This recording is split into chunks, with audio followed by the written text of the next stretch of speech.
ओम नमो भगवते वासुदेवाय।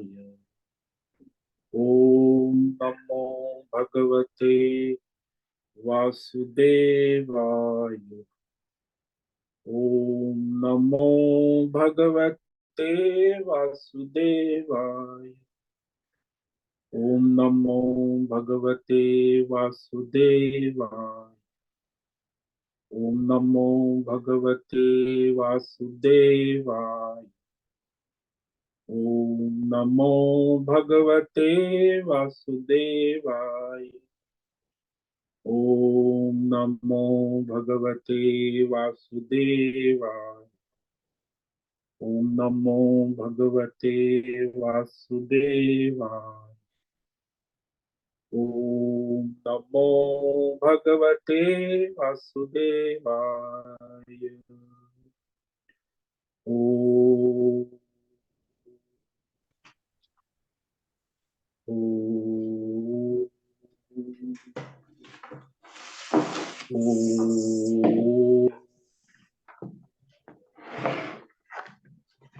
ओम श्री परमात्मने नमो नमः। ओम गं गणपतये नमो नमः। ओम सन सरस्वत्यै नमो नमः। ओम गुं गुरुभ्यो नमो नमः। ओम सहनाववतु सहनौ भुनक्तु सह वीर्यं करवावहै तेजस्विनावधीतमस्तु मा विद्विषावहै। ओम शांति शांति शांति। सदाशिव समारंभां शंकराचार्य मध्यम अस्मदाचार्य पर्यन्तां वंदे गुरु परंपराम्। ओम पार्थाय प्रतिबोधितां भगवतां नारायणेन स्वयं व्यासेन ग्रथितां पुराणं मध्ये महाभारतम् अद्वैतामृतवर्षिणीं भगवतीम् अष्टादशाध्यायिनीम् अम्ब त्वामहं सन्दधामि भगवद्गीते भवद्वेषिणि। वसुदेवसुतं देवं कंसचाणूरमर्दनं देवकी परमानन्दं कृष्णं वन्दे जगद्गुरुं। नमस्ते परमं ब्रह्म सच्चिदानन्दरूपा निर्गुणाय नमस्तुभ्यं ओंकाराय नमो नमः। सर्वे दुर्गाणि तरन्तु सर्वे भद्राणि पश्यन्तु सर्वे सद्बुद्धिमाप्नुवन्तु सर्वे सर्वत्र नन्दतु। ओम तत्सत। ओम ओम ओम। आप सभी ऑनलाइन नेटवर्क पर उपस्थित भगवद गीता श्रवण साधकों को आज प्रातः का अभिवादन अभिनंदन अभिवंदन। हरि ही ओम हरि ही ओम हरि ही ओम। हम सबको आज का यह दिव्य दिन तन मन धन जन देश काल विषय वस्तु परिस्थिति अवस्था के अनुसार सभी को यह आध्यात्मिक भौतिक दैविक व्यष्टि समष्टि क्षेत्र अपने अपने पूर्व जन्मों में अनंत संचित कर्मों के पके हुए फल स्वरूप में वर्तमान में आज प्रारब्ध अनुसार सभी को अपने अपने ईश्वरीय योग माया के माध्यम से प्रसाद स्वरूप में प्राप्त हुआ मिला है आज।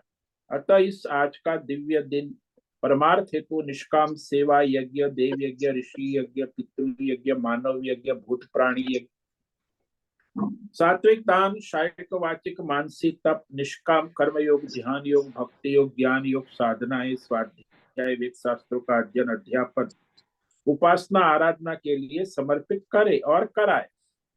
अत्यंत दुर्लभ मनुष्य जीवन की प्रत्येक क्षण को परमार्थ हेतु सार्थक करे और कराए। आज विक्रम संवत 2080 और अश्विन मास की द्वादशी तिथि है। ये सुबह 9:43 तक, उसके बाद त्रयोदशी लग जाती है। आज है पूर्व भाद्रपद नक्षत्र, ये भी सुबह 9:43 तक है। उसके बाद उत्तर भाद्रपद नक्षत्र लगता है। आज है गुरुवार, गुरु आचार्यों की आराधना उपासना का दिन। और यहाँ शीत ऋतु चल रही है। सुबह का न्यूनतम तापमान 16 डिग्री और दिन का अधिकतम तापमान 32 डिग्री रहा। वायु की गति 10-15 किलोमीटर प्रति घंटा शीत वायु चल रही। ईस्वी सन 2023 26 अक्टूबर 26 अक्टूबर 2023 सुबह के 7 बजने वाले हैं। और ये कलयुग का प्रथम चरण 5248 वर्ष 7वां वैवस्वत मनवंतर श्वेत वराह कल्प ब्रह्मा जी का 26वां दिन और 51वां वर्ष अभी चल रहा है। तो ऐसे अनंत कोटि ब्रह्मा और ब्रह्मांडीय परमेश्वरी अचिंत्य योग माया के अंतर्गत हमारा यह एक ब्रह्मांड, इस ब्रह्मांड में ये पृथ्वी लोक में समुद्र के ऊपर जम्बू द्वीप में विश्व का एकमात्र वैदिक राष्ट्र भारत में उत्तर हिमालय प्रांत में उत्तराखंड राज्य टिहरी जिले में हिमालयन शिवालिक पर्वतमाला के अंतर्गत मणिकूट पर्वत के ऊपर नीलकंठ महादेव के सामने ऋषिकेश नगरी मुनि की रेती प्रांत में शीशम जाड़ी में अवधूत बाड़ा आश्रम के सी ब्लॉक पहले माले से 5 नंबर कमरे से गंगा किनारे से हम स्वामी उत्तमानंद सरस्वती भगवत गीता के आचार्य शिष्य स्वामी चिन्मयानंद सरस्वती महाराज कैवल्याद्वैत वेद व्यास भगवत पाद शंकराचार्य श्रृंगेरी संन्यास परंपरा से शिक्षित दीक्षित सनातन वैदिक भारतीय हिंदू धर्म अनुसार संपूर्ण भगवत गीता ज्ञान यज्ञ ऑनलाइन चैतन्यमय जीवंत लाइव प्रसारण के अंतर्गत व्याख्यान माला में अध्याय 2 सांख्य योग के श्लोक नंबर 68 और 69 पर संस्कृत एवं हिंदी में व्याख्यान करेंगे। दिव्य पवित्र सरल व्यावहारिक सटीक पूर्ण वर्ण अक्षर पद वाक्य पंक्ति श्लोक अध्यायों की संगति संधि अन्वय शब्दार्थ वाक्यार्थ भावार्थ रस्यार्थ के यथार्थ तात्पर्य सहित वैदिक शास्त्र वेद व्यास साहित्य शंकर भाष्य एवं परंपरागत सन्यासी आचार्यों की टीका टिप्पणी सहित आज का यह भगवत गीता व्याख्यान करेंगे। कृपया आप सभी श्रद्धा भक्ति ध्यान से परिपूर्ण होकर के यह दिव्य भगवत गीता श्रवण साधना करें। इसमें से कुछ ग्रहण करें, कुछ धारण करें, कुछ अपने जीवन में चरितार्थ करें और उसमें निरंतरता लाए। अपनी अपनी आध्यात्मिक भौतिक दैवी अशांति द्वंद्व मोह विक्षेप और धार्मिक भ्रम भ्रांतियों से रहित होकर के अपने अपने शरीर इंद्रिय प्राण मन वचन कर्म से एक रूप एकाग्र होकर शुद्ध सात्विक सूक्ष्म भगवत विवेक बुद्धि करें। पुनः पुनः इस व्याख्यान का श्रवण करे, मनन करे, चिंतन करे, चर्चा विचारणा करे, लेखन करे, प्रचार प्रसार करे, लिंक भेजे, ग्रुप में शेयर करे, अपना और सबका परम कल्याण करे और कराए। ओम तत्सत। ओम ओम ओम। तो कल हमने श्रीमद् भगवद गीता अध्याय 2 सांख्य योग के श्लोक नंबर 68 पर व्याख्यान किया था। तो जो स्थित प्रज्ञ है, आत्मज्ञानी है, परमार्थी है, उसमें इंद्रियों का संयम नियमन की विशेषता बताई कि इसके बिना वो स्थित प्रज्ञ आत्मज्ञानी हो ही नहीं सकते, कि बुद्धि बुद्धि परमार्थ में स्थिर रह ही नहीं सकती। जिसकी मन बुद्धि इंद्रिया विषयों में विचरण कर रही, कोई संयम नियम नहीं है, तो वो परमार्थ का चिंतन नहीं कर सकता, उसकी बुद्धि परमार्थ में स्थिर नहीं रह सकती। तस्माद् यस्य महाबाहो निगृहीतानि सर्वशः इंद्रियाणीन्द्रियार्थेभ्यः तस्य प्रज्ञा प्रतिष्ठिता। इसीलिए परमार्थ करना है योग साधना के लिए, और वह मनुष्य को अपनी इंद्रिया जो है उस इंद्रियों को अपने अपने विषयों से सब प्रकार से संयमित नियमित करना आवश्यक। विवेक और वैराग्य पूर्वक सारी इंद्रियों का संयमन नियमन निग्रह का मतलब राग द्वेष कामना वासना रहित धर्म शास्त्र के अनुसार इंद्रियों का नियमन करना, अपने रास्ते पर चलाना, लक्ष्य की ओर ले जाना। तो जिसकी इंद्रिया संयमित नियमित है, निग्रह की हुई, उसकी बुद्धि परमार्थ में स्थिर है। तस्य उसी को स्थित प्रज्ञा, यानी उसकी बुद्धि परमार्थ में स्थिर रहती है। तस्य प्रज्ञा प्रतिष्ठिता, स्थित प्रज्ञा वही है, तो स्थिर रख सकते हैं। तो निग्रह शब्द भगवान ने कहा ना कि इंद्रियों के निगृहित होने का मतलब ये नहीं है कि तुम अंधे लूले लंगड़े हो जाओ, इंद्रियों का लॉकडाउन कर दो और अपने कमरे में बंद हो जाओ। यह निग्रह नहीं।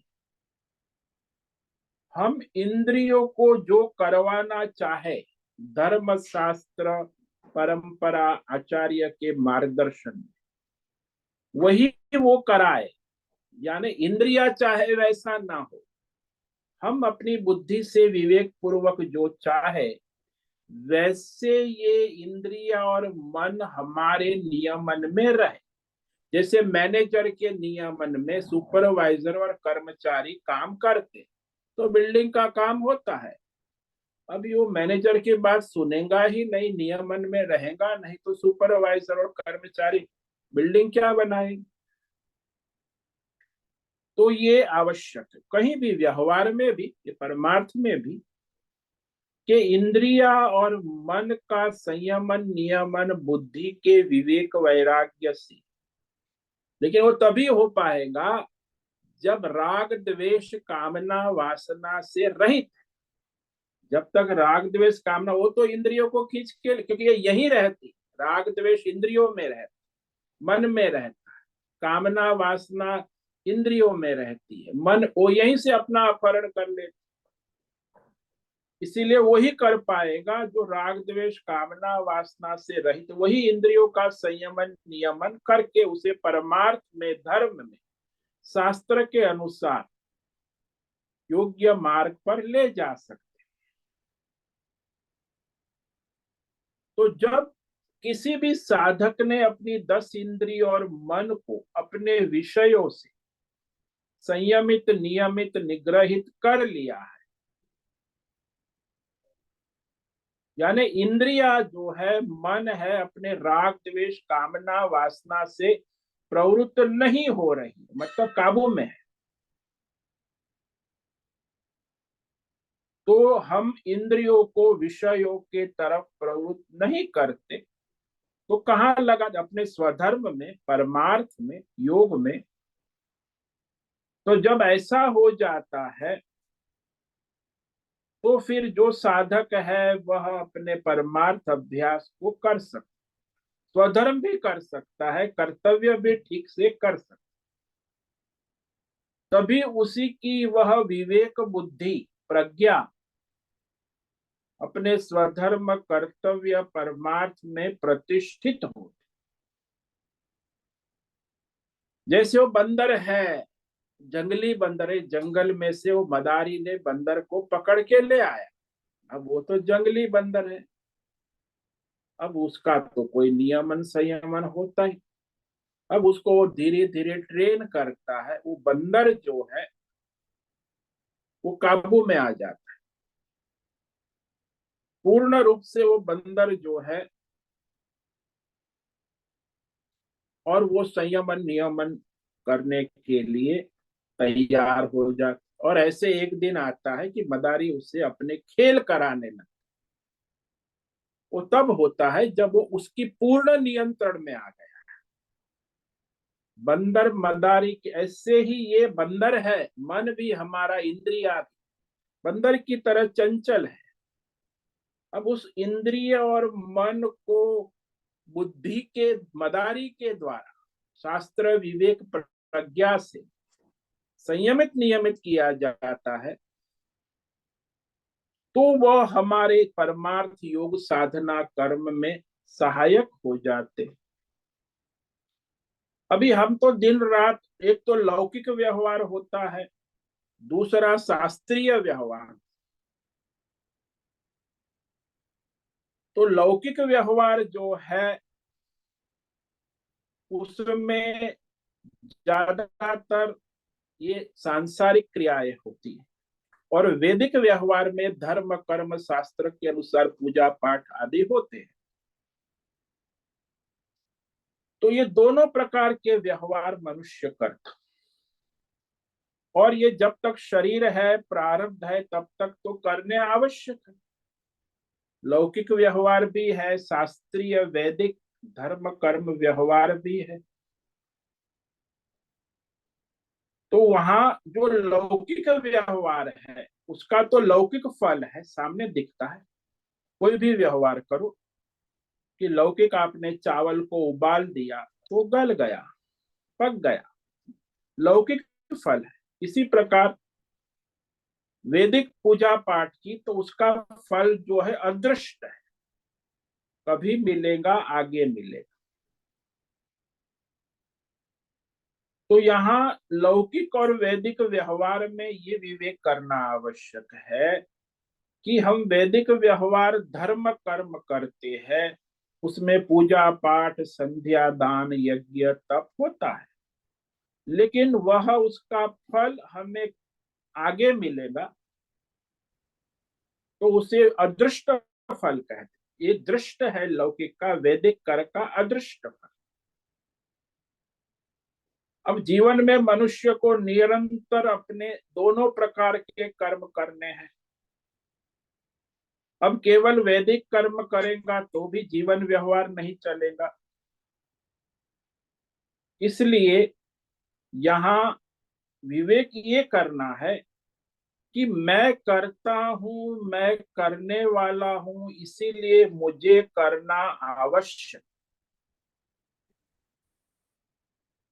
कोई भी कर्म करने वाला है, कर्ता, उसके साथ उसके फल भोगने वाला भोक्ता भी अवश्य होगा। जो करता है वही तो भोक्ता होता है ना।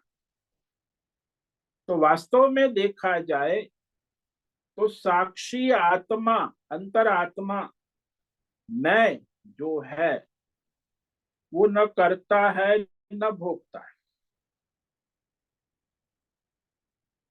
अब करने वाला और भोगने वाला उसको होना, तब तो होगा ना। परमार्थ तत्व वास्तविकता में तो न मैं करने वाला हूं, न कराने वाला, न भोगने वाला।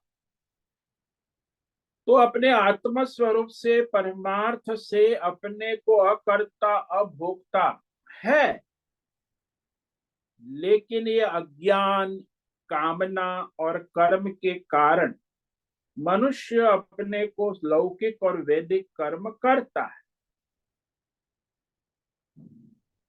तो वहां अज्ञान मूल कारण है, कामना और कर्म, फिर लौकिक वैदिक कर्म और उसके फल।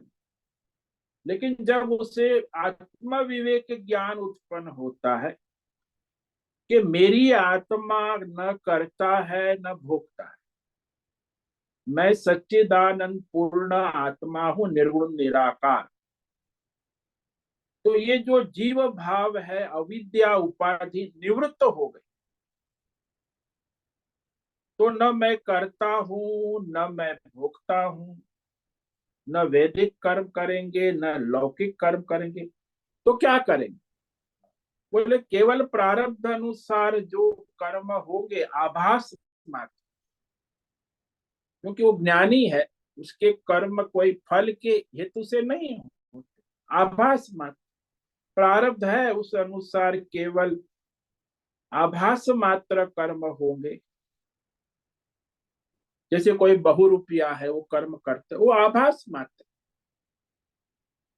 तो बहुरूपिया हनुमान जी का रूप धारण करता है, कभी रावण का रूप धारण करता है, तो वो आभास मात्र कर्म है, न वो रावण है न हनुमान जी है, वो बहुरूपिया है, उसको कर्म आभास है। वैसे ही आत्मज्ञानी का जो कर्म है वह केवल प्रारब्ध अनुसार आभास मात्र हो,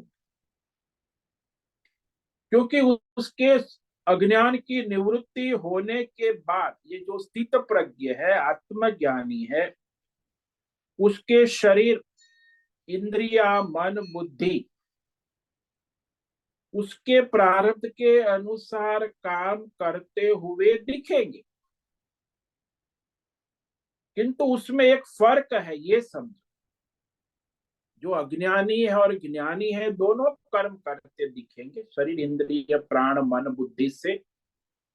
लेकिन ये अज्ञानी और ज्ञानी के कर्मों में एक फर्क है। ये ऐसे समझो, दृष्टांत से समझो कि जैसे पंखे को बिजली करंट चला रहा है।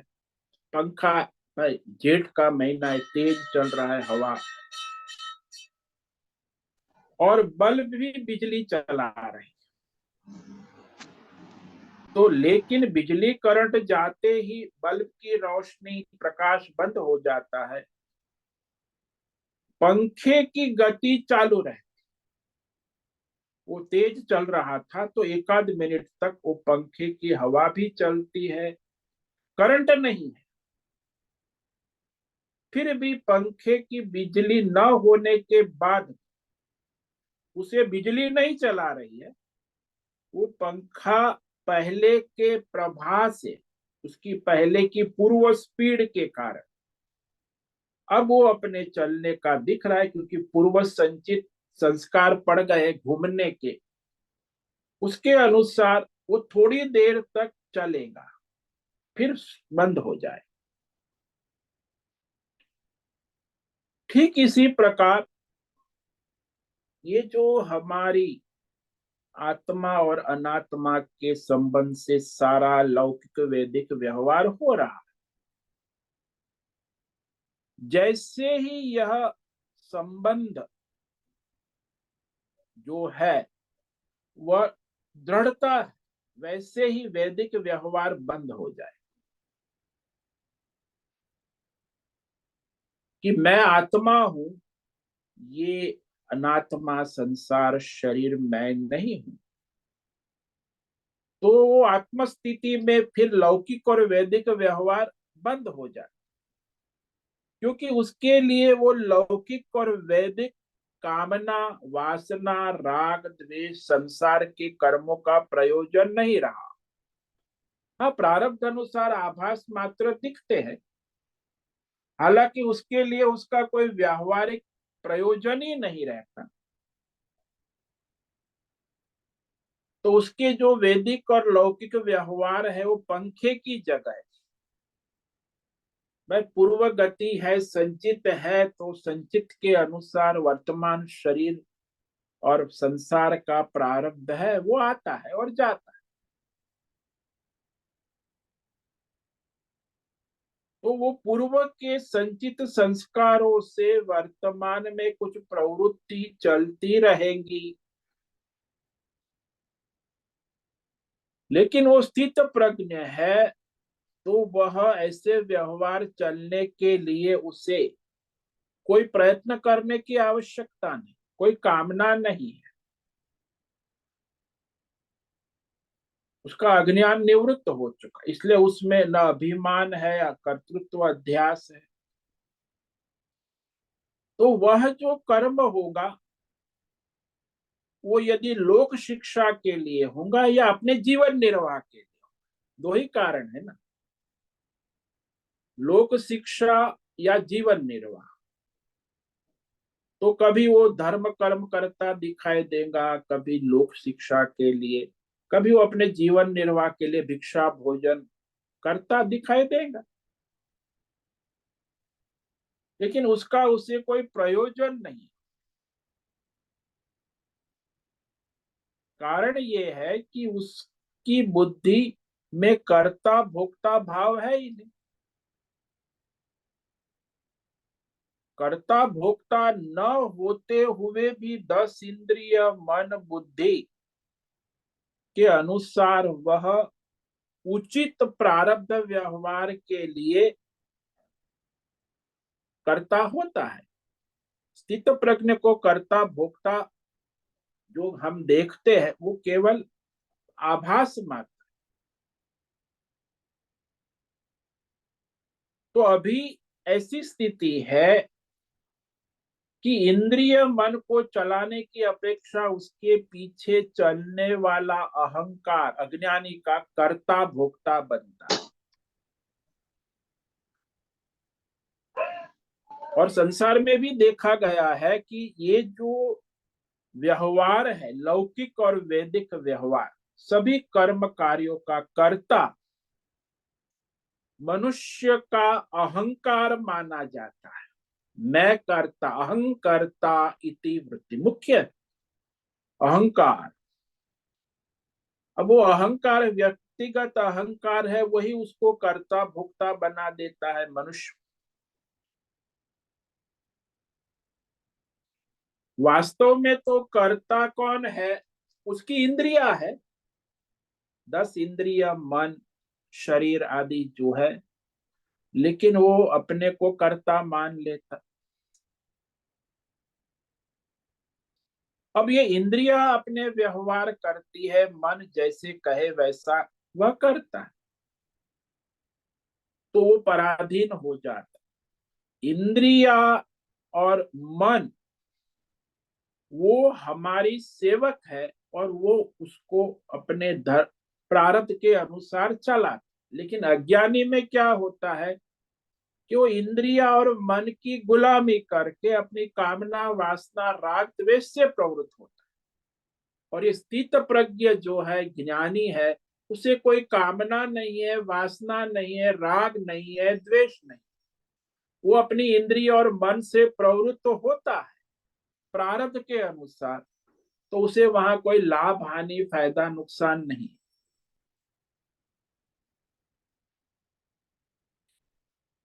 तो दो चीज हो गई, यदि इंद्रिया हमारी प्रारब्ध के अनुसार चलती है और उसमें हमारी कोई कामना वासना नहीं है, तो हम स्वतंत्र है। लेकिन इंद्रिया अहंकार से अपनी कामना वासना राग द्वेष से इंद्रिया और मन संसार के विषयों में विचरण करती है, तो हम इंद्रियों के गुलाम हो गए ना। जैसे वो मनुष्य होता है, अपनी बीबी के अधीन है, शादी हो गई, विवाह हो गया, पत्नी, तो जोरू का गुलाम कहा है कि अपनी पत्नी का गुलाम। ऐसे ही अज्ञानी मनुष्य अपनी इंद्रिय और मन का गुलाम है। वो तो आपकी सेविका है, आप सेविका के आप मालिक हो, लेकिन उल्टा चलता है। तो सेविका के अधीन मालिक हो जाएगा तो कैसे व्यवहार चले? तो यहाँ जैसा कहे वैसा कर, तब वो मनुष्य की बदनामी होती है। संसार में भी लोग कहते हैं कि इसने ऐसा किया वैसा किया, कोई उससे संतुष्ट नहीं होता, क्योंकि मनुष्य कर्ता भोक्ता है। उसी को जो अहंकार से अपने को कर्ता भोक्ता मानता है, लेकिन उसके कर्म को चलाने वाली इंद्रिया और मन ही है। और यदि वो इंद्रिय और मन के पराधीन होकर चलता है, तो मनुष्य संसार में बदनाम हो जाता है, क्रिमिनल हो जाता है, अधर्मी हो जाता है, क्योंकि वो इंद्रिय और मन की गुलामी में चला गया। तो यह मनुष्य की जो इच्छा है, कामना है, वो 10 इंद्रियों के द्वारा पूरी करता है। तो इंद्रियों में डूबा हुआ, इंद्रिय भोग में, तो संसार में भी लोग कहेंगे ये मनुष्य स्वार्थी है, कोई संयम नहीं है, नियमन नहीं है, ना कोई धर्म कर्म है। आजकल तो ऐसा ही है ना, सारे मनुष्य धर्म कर्म नियम संयम है ही नहीं, सब अपने स्वार्थ में, पैसा कमाओ भोग करो, पैसा कमाओ भोग करो।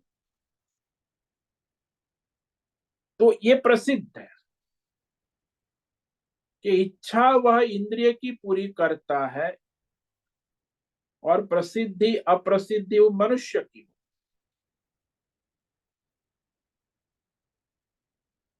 यदि मनुष्य की इच्छा कामना वासना नहीं है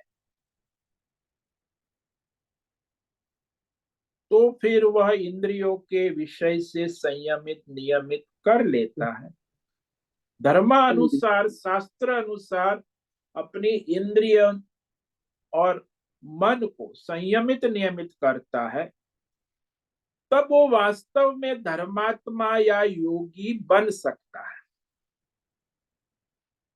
अपनी मनमानी वासना राग द्वेष से प्रवृत्त होता कभी वो धर्मात्मा भी नहीं हो सकता। योगी की तो बात छोड़ो, धर्म कर्म भी कहाँ आज के जमाने में, कहाँ धर्म कर्म की 90% ऐसे ही है, धर्मात्मा दिखावे के, क्योंकि वो इंद्रियों के मन के गुलाम है। तो धर्म अनुसार शास्त्र अनुसार जो अपनी इंद्रियों का मन का नियमन संयमन करने वाला मनुष्य सच्चा कर्ता बन, सच्चा कर्ता यानी धर्मात्मा योगी साधक बन। अब वह इंद्रियों को मन की विषय कामनाओं के द्वारा करता नहीं बनता, शास्त्र के अनुसार धर्म के अनुसार करता बनता। इसीलिए वह संयमित नियमित हो जाता है। तो जो धर्मात्मा है, जो योगी है, जो साधक है, ये जो राग द्वेष कामना वासना से प्रवृत्त संसार के 90% लोगों से अलग निकल, तो सारे संसार में उसको अलग ही देखा जाता, अलग ढंग का है कि ये मनुष्य नॉर्मल नहीं, एबनॉर्मल। और वो लोग कहते भी है कि अरे ये तो साधु बाबा है, अलग ढंग का, उसकी लाइफस्टाइल हमारी मैच नहीं हो। हम तो संसारी है, हमारी इंद्रिय मन की गुलामी करते हैं, भोग करते हैं और परेशान रहते, हम सक्सेसफुल है। वो संयम नियम क्या है, वो शास्त्र क्या है, उनका जीने का ढंग ही अलग। तो वह मनुष्य जो है, वह जो धर्मात्मा है वो अलग दिखेगा, योगी है अलग दिखेगा, साधक है सारी दुनिया, क्योंकि आसपास 90% लोग तो ऐसे ही है जो अपने भोग राग द्वेष काम क्रोध में ही डूबे हुए, कामना वासना राग द्वेष और अपनी इंद्रियों के भोग संग्रह में, काम क्रोध लोभ मोह, और वही उनका सही लगता है, उसको उनको आदत पड़ गई। जैसे वो व्यसनी होता है, वो व्यसन का पता है उसको कि ये बुरा है, फिर भी उसको आदत लग गई है शराब की, जुए की, सिगारेट की, बीड़ी की, तंबाकू की, तो वही करेगा। पता है कि उचित नहीं है फिर भी करेंगे, क्योंकि उसे लग गई है, लत लग गई। इसलिए संसारी को ये सब काम क्रोध लोभ मोह राग द्वेष कामना वासना की लत अनेक जन्मों से लग गई है, इसीलिए वो उसी में चला जाता। तो अब यहाँ भगवान कह रहे हैं कि सारी दुनिया के लोग जिस रास्ते पर चलते, जिस ढंग से रहते हैं, ये स्थित प्रज्ञ जो है उसका कुछ ढंग अलग ही होता है, निराला होता है। तो उसका ढंग क्या होता है, उसकी जीवन लाइफस्टाइल क्या होती है, वो आगे अब भगवान श्लोक नंबर 69 में दिन और रात का दृष्टांत देकर समझ। क्योंकि एक स्थित प्रज्ञ ज्ञानी है और एक संसारी भोगी है, एक सकाम है एक निष्काम है, एक परमार्थी है एक संसारी है, भोग में लगा है। तो दोनों की स्थिति हमेशा भिन्न ही रहेगी। जो संसारी है भोगी है भोग में लगा है, तो वहां तो वो योगी स्थित प्रज्ञ साधक का उसका कोई प्रयोजन ही नहीं, इसलिए उसके लिए तो भोग संसार रात्रि के समान। और जो योगी है उनके लिए ये संसार रात्रि के, ऐसे ही उनको जो संसारी भोगी है उनके लिए योग साधना धर्म कर्म रात्रि के समान। तो रात्रि और अंधेरा दोनों एक साथ में नहीं रहता है। तो ये दोनों की स्थिति का निरूपण अब भगवान कर रहे रात्रि और दिन के दृष्टांत के द्वारा। श्लोक नंबर 69। या निशा सर्वभूतानां तस्यां जागर्ति संयमी यस्यां जागृति भूतानि सा निशा पश्यतो मुने। या निशा सर्वभूतानां तस्यां जागर्ति संयमी यस्यां जागृति भूतानि सा निशा पश्यतो। जो संसारी है, कामी है, भोगी है, सभी संसारी मनुष्य के लिए रात्रि है, वही ये संयमी स्थित प्रज्ञ योगी जागता है। यानी जब वो संसार भोग में भोगी लगा रहता है तो ये योगी जो है उससे उपराम रहता है, जिसमें सारे संसारी भोगी जीवात्मा जागते यानी भोग में लगे रहते, तो स्थित प्रज्ञ योगी मुनि के लिए वो रात है। तो यहाँ दोनों में भगवान दृष्टांत के द्वारा समझा रहे कि ये जो अज्ञानी है उसका जीवन और ज्ञानी है उसका जीवन शैली ही भिन्न होती। तो जैसे उल्लू होता है, उल्लू के लिए दिन है वो रात हो जाती और रात है वो दिन हो। और कौवे को तो दिन रात अंधेरा हो जाता है, दिन उसको दिखता है। तो दोनों की कभी बनती नहीं, उल्लू और कौवे की। वो दोनों कभी मिलता, आपने कभी साथ में नहीं देखे होंगे उल्लू और कौवा साथ में उड़ता है, नहीं हो सकता। उल्लू का रात का है, दिखता है, कौवा दिन में देखता है। तो ऐसे ही ये मनुष्य है जो आत्मज्ञानी और जो संसारी भोगी है उनका साथ नहीं होता। तो जैसे अज्ञानी के लिए, संपूर्ण के लिए जो रात्रि के समान है, वही नित्य ज्ञान स्वरूप स्थित प्रज्ञ परमात्मा की प्राप्त किया स्थित योगी जागता है। और यस्याम भूतानि जग, जिस नाशवान क्षण भंगुर संसार के विषय भोग में संसारी लगे रहते हैं, तो जगे रहते, लगे रहते मतलब जगे रहते संसार भोग में, उसी में यह स्थित प्रज्ञ मुनि सोता है, रात्रि के समान। क्योंकि जब सब सोते हैं तब ये संयमी साधना करता है,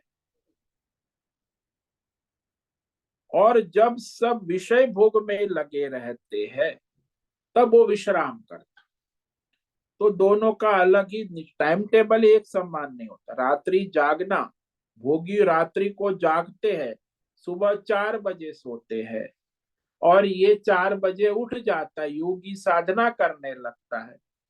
तो सारे भोगियों का जो है रात हो दिन होता है ना, तो रात को भोग में लग और फिर 4 बजे सोते हैं। ऐसे ही यहाँ कहा कि वो भोग में दिन रात लगे रहते। तो यहाँ सारे संसार के लौकिक परमात्मा की साधना में रात की तरह, कि उनके लिए परमात्मा नाम की कोई चीज, योग साधना संयम नियम नाम की कोई टाइम टेबल होता नहीं। जैसे रात में कुछ भी नजर नहीं आता, अंधेरा होता है ना, वैसे ये संसार के भोगी लोगों को परमात्मा तत्व की कोई बात सुननी अच्छी नहीं लगती, देखनी अच्छी नहीं लगती, समझनी तो दूर की पौड़ी बात। अरे ये सब बाबा लोग बकवास कर रहे हैं, सत्संग क्या होता, ये सब बकवास। क्योंकि परमार्थ की तत्व की कोई बात उनकी समझ में नहीं आती। यदि सुनेंगे तो भी उनके पल्ले नहीं, पहले तो सुनेंगे ही नहीं, यदि सुनने बैठेंगे तो भी समझ में नहीं आए। तो रात में अर्थात परमात्मा जो सारे प्राणियों के लिए रात्रि है, लेकिन जो संयमी है, योगी है, जिसने 10 इंद्रिय और उसके विषयों से उपराम कर लिया है, तो वो परमार्थी जो है वह संसार से निराला है।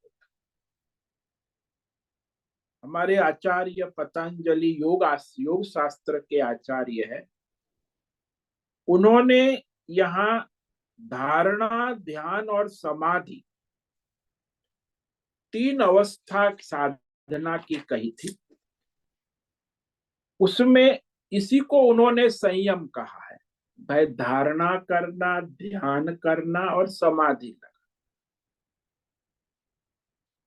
त्रयम एकत्र संयम। धारणा, ध्यान और समाधि संयम शब्द से कहा गया। तो ये इंद्रियों का संयमन होगा, मन सर्वत्र अंतर्मुख होगा, बुद्धि के नियंत्रण में रहेगा, मन एकाग्र है। तो केवल मन एक ही परमात्मा में लगता है, इंद्रिया संयमित है, तो वह पूर्ण रूप से एकाग्र मन को समाधि कहते हैं। एकाग्र मन है।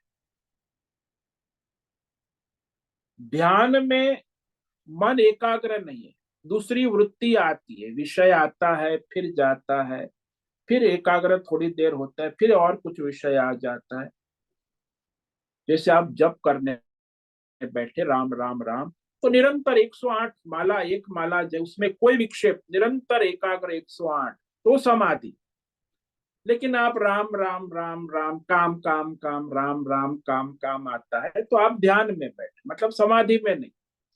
आपके मन में माला तो चल रही है, राम राम भी हो रहा है और काम काम भी हो रहा है, तो पूर्ण एकाग्र नहीं है ना। ये ध्यान की अवस्था। संयम है, माला लेके बैठे, ध्यान भजन करने, लेकिन बीच बीच में वह परमार्थ वृत्ति टूटती है, फिर उन्हें पुनः बनाकर कायम रखना पड़ता है। तो इस तरह उसमें वृत्ति में एकाग्रता नहीं रहती। तो ये ध्यान रखना पड़ता, इसीलिए उसे ध्यान कहा। और धारणा का रहस्य है कि मन को बाहर या भीतर किसी भी एक देश, स्थान, विषय में एकाग्र करना, स्थिर करना। धारणा कहते भाई, चलो अब हम इसकी धारणा करते कि केवल राम पर ही मन को लगाए, राम राम राम, तो इसे धारणा। और किसी विषय, भौतिक अध्यात्म, एक ही विषय में केंद्रित होना, तो एक ही विषय में केंद्रित होने को धारणा। तो इसमें ध्यान से भी कम एकाग्रता रहे। तो धारणा, ध्यान और समाधि तीनों को मिलाकर संयम कहते। संयमी, ये जो योगी है, परमार्थी है, तो व्यवहार कभी तो धारणा होता है, कभी साधना में धारणा हो जाती है, और सबसे विशेष एक विषय पर केंद्रित करना, ये महत्व। तो भी हम एक विषय पे केंद्रित करने का प्रयास करते, वो धारणा है। फिर मन जो है एक विषय में स्थिर नहीं रहता, थोड़ी देर रहता है, फिर दूसरे विषय में चला, दूसरे विषय, फिर पहले विषय, तो ध्यान है। और मन एक ही विषय में केंद्रित हो जाता है, मग्न हो जाता है, एक रूप रहता है, तब वो समाधि। तो परमार्थ में भी वही, और संसार में भी मनुष्य की ऐसी स्थिति होती कि एक विषय में स्थिरता नहीं रहती। तो यहाँ समाधि में जो जागता ही है, क्योंकि उस समय परमात्मा के सिवा कोई दूसरा नहीं है। और जो धारणा के समय परमात्मा के नाम रूप को लेता है, उन्हें परमात्मा के स्वरूप में देखता है, लेकिन उसकी एकता स्थिरता नहीं। जैसे दृष्टांत ले लो कि सुनार जिस समय सोने की खरीदी करता है, तो बिस्कुट होते, सोने के बिस्कुट 100 ग्राम के, 1 किलो के, नहीं, तो उस समय केवल वो सोना खरीदता है, सोना देखता है। परंतु जब अपनी दुकान में आता है तो गहने, और गहने जो है वो गहने को बनाकर वहां रखता है, बेचता है, तब वो सोने के साथ गहने को भी देखता है कि भाई ये एक एक तोले के सोने के जो हार है, तो उसमें भी देखता है कि इसमें मेहनत ज्यादा है तो उसकी कीमत ज्यादा है, दूसरे में मेहनत कम है तो उसकी कीमत कम है। लेकिन सोना है, सोने की कीमत तो वही रहेगी, लेकिन चेन बनाने की कीमत भिन्न भिन्न, ये भी जानता है। सोना एक जैसा ही है, ये भी जानता है। और ये उसके जो गहने हैं उसकी कीमत अलग अलग है, ये भी जानता है। तो इसी प्रकार वह स्थित प्रज्ञ मनुष्य है, वो भी नाम रूप से व्यवहार करता है, लेकिन वो नाम रूप का व्यवहार करते हुए भी वो अपने स्वरूप को जानता है कि ये परमात्मा के स्वरूप में जगा रहता है, परमात्मा के विषय में बातचीत करता है, तब वो परमात्मा को ही प्राधान्य रखता है। लेकिन जब वह परमात्मा के तत्व में स्थित हो जाता है, ध्यान, फिर भी ध्यान के समय, समाधि के समय हमेशा परमात्मा तत्व में जगता रहता है, परमार्थ में जगता, तो उसकी धारणा, ध्यान, समाधि परमार्थ में लगी है, उसमें कोई दूसरी विषय की आवागमन नहीं होता। धारणा के समय होता है, लेकिन समाधि में तो केवल एक परमार्थ में ही स्थिति रहती। तो इस पर हम और कल विचार करेंगे कि वह जो साधक है उसकी बुद्धि परमार्थ में स्थिर हो। तो यहाँ इस श्लोक में जो स्थित प्रज्ञ है उसकी जो स्थिति है, मानसिक स्थिति, उसका निरूपण करते कि वो कैसे अपने परमार्थ में स्थिर रहता है। तो उसके लिए ये इंद्रिय विषय भोग है रात्रि के समान बताया, और ये जो संसारी है भोग्य, उसके लिए ये जो परमार्थ है वो रात्रि के समान। इसलिए ये लोग कहते भी है ना सर, अरे अभी कहाँ ये भजन भजन ध्यान परमार्थ करने का समय कहाँ है, बाद में रिटायर होके 60-70 साल के बाद कुछ करेंगे, अभी तो संसार भोग ले ना। तो उनके लिए तो वो बाद में रिटायरमेंट प्लान है, तो उनके लिए रात्रि है। और योगी है अभी परमार्थ में लग गया है, उसके लिए दिन है। तो इस प्रकार इस श्लोक का बड़ा रहस्यमय विवेचन भगवान ने कहा है। तो ये दो चीज साथ में नहीं है, मतलब ये कि अंधेरा और प्रकाश, अज्ञानी को अंधेरे में प्रकाश दिखता है, ज्ञानी को प्रकाश में प्रकाश। तो अज्ञानी और ज्ञानी का जीवन एक समान नहीं होता है, वो अंधेरे में प्रकाश ढूंढता है, वो प्रकाश में प्रकाश। तो दोनों की दृष्टि और स्थिति भिन्न भिन्न होती। या निशा सर्वभूतानां तस्यां जागर्ति संयमी, यस्यां जागृति भूतानि सा निशा पश्यतो मुने। तो जो अज्ञानी है, संसारी है, भोगी है, संपूर्ण, उसके लिए जो परमार्थ है, योग साधना है, वो रात्रि के समान। और जो नित्य परमार्थ में स्थित है, वो स्थित प्रज्ञ योगी वो अपने परमार्थ योग साधना में जागता है। तो जिस क्षणिक संसारिक इंद्रिय विषय भोग सुख की प्राप्ति में सारे अज्ञानी संसारी लगे रहते जगते हैं, उसी में तत्व ज्ञानी जानने वाला जो मुनि कहा स्थित प्रज्ञ, उसके लिए उसका कोई प्रयोजन नहीं है, वो रात्रि के समान है। ओम नमो नारायणाय, ओम नमो नारायणाय, ओम नमो नारायणाय, ओम नमो नारायणाय, ओम नमो नारायणाय। कायेन वाचा मनसेन्द्रियैर्वा बुद्ध्यात्मना वा प्रकृते स्वभावात् करोमि यद्यत् सकलं परस्मै नारायणायेति समर्पयामि।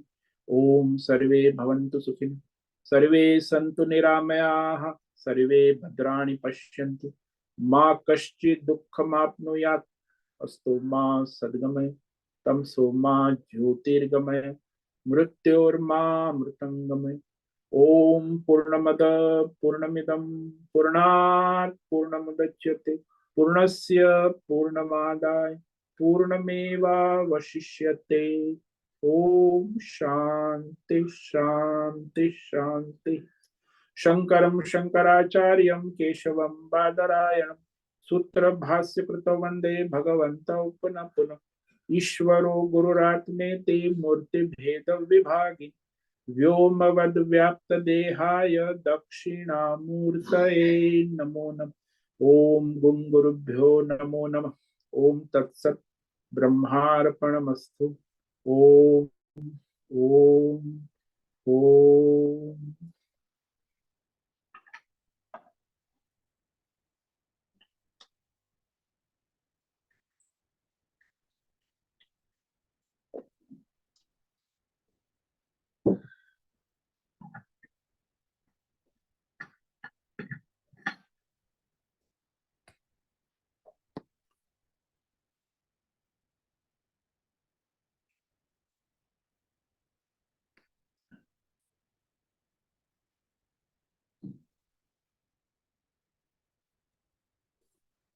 हरिओम हरिओम हरिओम। स्वामी जी, हरिओम। बोलो भद्रेश। स्वामी जी,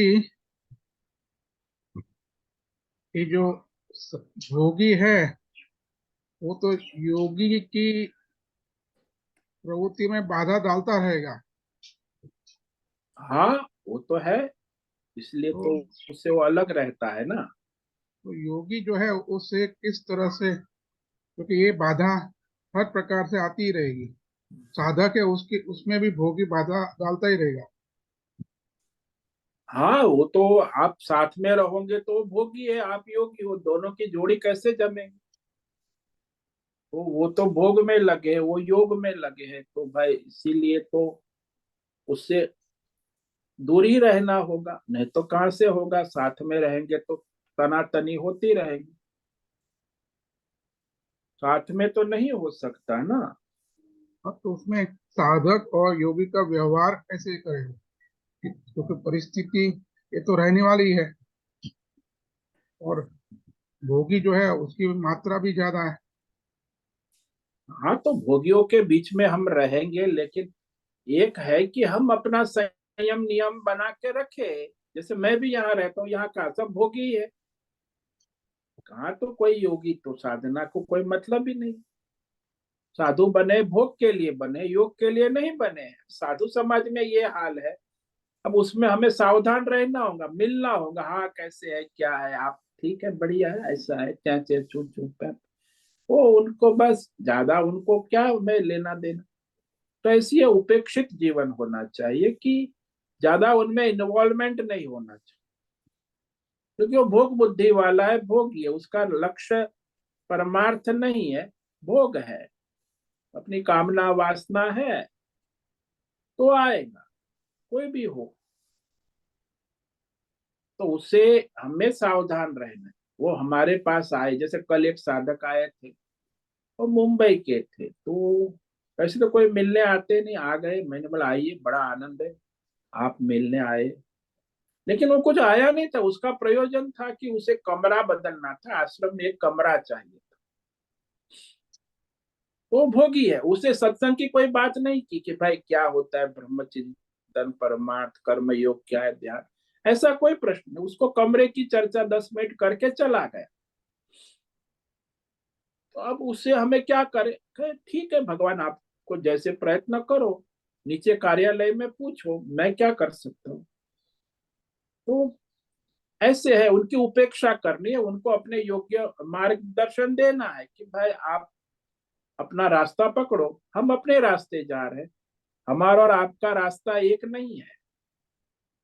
आपका रास्ता भोग का है, हमारा ये रास्ता योग का है।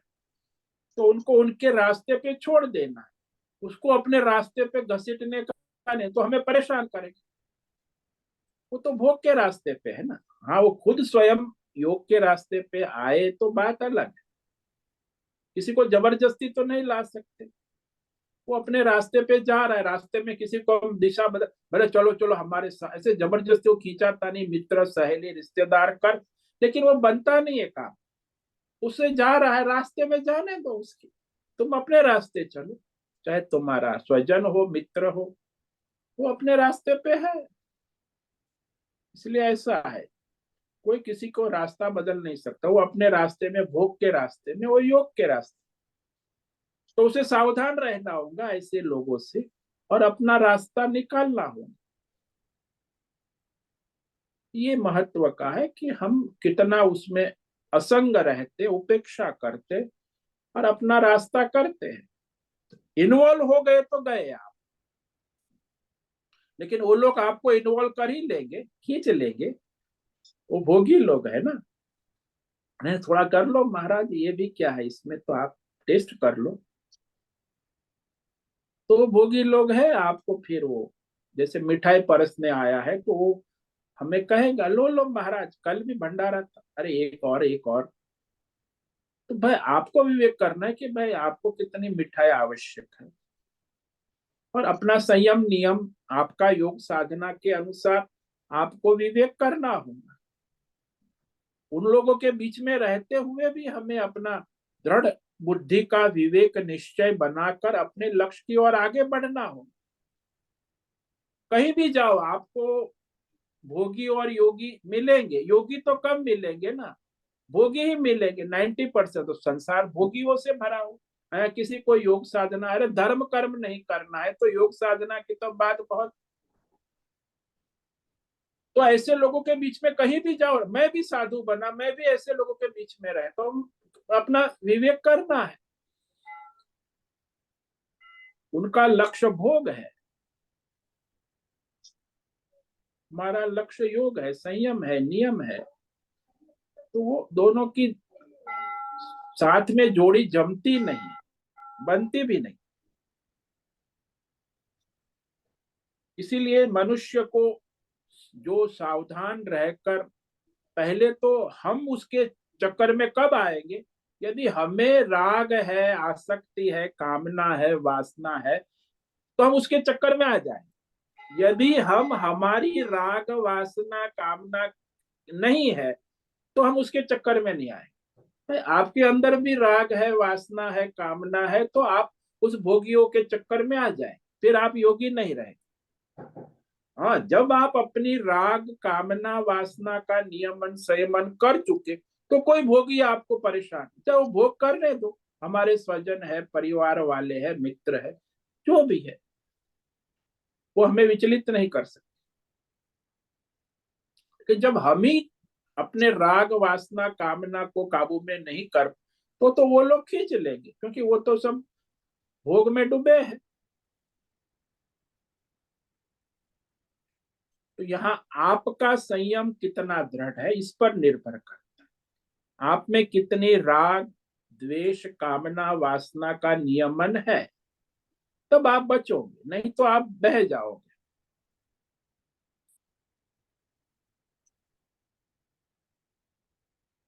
समझ में आया? हाँ स्वामी जी, क्लियर हुआ, बहुत बहुत धन्यवाद। हम्म। ओम नमो नारायण। ओम नमो स्वामी जी, नारायण। हाँ स्वामी बोल। जी, ये जो नियमन करना है तो उसमें बुद्धि का ही खेल है ज्यादा ना? हाँ, मन बुद्धि का इंद्रिया विवेक तो ही है, दृढ़ निश्चय। बुद्धि के और सिवा कुछ इंद्रिय नहीं। से, मन से कुछ नहीं होगा। वो बुद्धि का ही निश्चय है, विवेक है। शास्त्र धर्म के अनुसार आपकी दृढ़ दृढ़ विवेक बुद्धि है तो बात बनेगी। बुद्धि डावाडोल है, अनिश्चयात्मक है, तो खींच के ले जाएगी। तो इन तीनों निश्चयात्मक में। बुद्धि ही मुख्य आवश्यक है।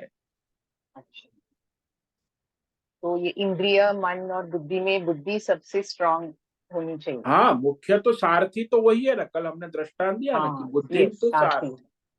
यदि वो हाँ, पक्का है तो लगाम को भी ठीक से रखेगा और घोड़ों को भी ठीक से चलाएगा। लेकिन वो सारथी कुशल नहीं है, अविवेकी है, अनिश्चयात्मक है, तो कैसे वो लगाम चलाएंगे, कैसे घोड़े को चलाएंगे, तो लक्ष्य की ओर कैसे पहुंचेगा। तो बुद्धि सारथी है, उसे कुशल विवेकी शास्त्र ज्ञानी होनी। ऐसा नहीं कि आई थिंक सो, अपने मन बुद्धि, सब अपने बुद्धि पर बड़ा विश्वास कर, ये बुद्धिजीवी लोगों का काम नहीं है। ये तो शास्त्र विवेक करने वाला। आजकल तो बुद्धिजीवी वर्ग बहुत है। तुम्हारी बुद्धि शास्त्र से संस्कृत हुई हो, विवेक धर्म शास्त्र के अनुसार हुआ है, ऐसी बुद्धि सुसंस्कृत बुद्धि हो तो वो विवेक करके दृढ़ हो जाती, फिर वो चलाती भी। तो इंद्रिया भी संस्कृत हो जाती है, मन भी संस्कृत हो जाती। जब बुद्धि सुसंस्कृत है तो फिर मन सब संस्कृत है ना। तो बुद्धि का ही विवेक दृढ़ नहीं है, अनिश्चयात्मक है, तो इंद्रिय और मन भी चंचल ही रहे।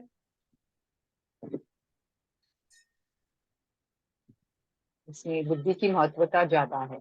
हाँ, इस शास्त्र संस्कार से जिसकी बुद्धि शुद्ध है, विवेकी है, दृढ़ है, तो फिर वो ठीक से अपनी इंद्रिय मन उसके काबू में आ जाए, नहीं तो नहीं आए। फिर तो बुद्धि इंद्रियों मन के काबू में ही रहेगी। और उसके लिए योग साधना की जरूरत है।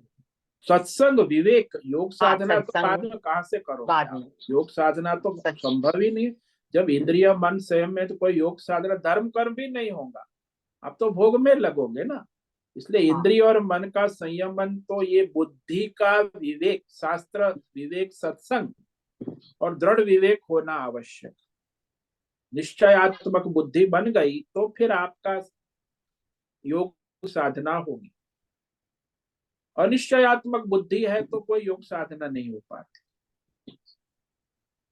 और शास्त्र के अनुसार होनी चाहिए निश्चयात्मक बुद्धि। ऐसा नहीं कि मैंने निश्चय किया, नहीं, शास्त्र में कहा, भगवान ने कहा, इसीलिए मेरा ये निश्चय है, मैं कहता हूं मैंने निश्चय, ऐसा नहीं हो। अपने निश्चय शास्त्र के अनुसार, भगवान के अनुसार बुद्धि का निश्चय दृढ़ होना चाहिए, तो तो शास्त्र निश्चयात्मक। का। हाँ, हाँ शास्त्र का ज्ञान तो सत्संग से ही होगा। हाँ, और कहाँ होगा। हम्म। और उस अनुसार बुद्धि को दृढ़ करना, विवेकी, निश्चयात्मक।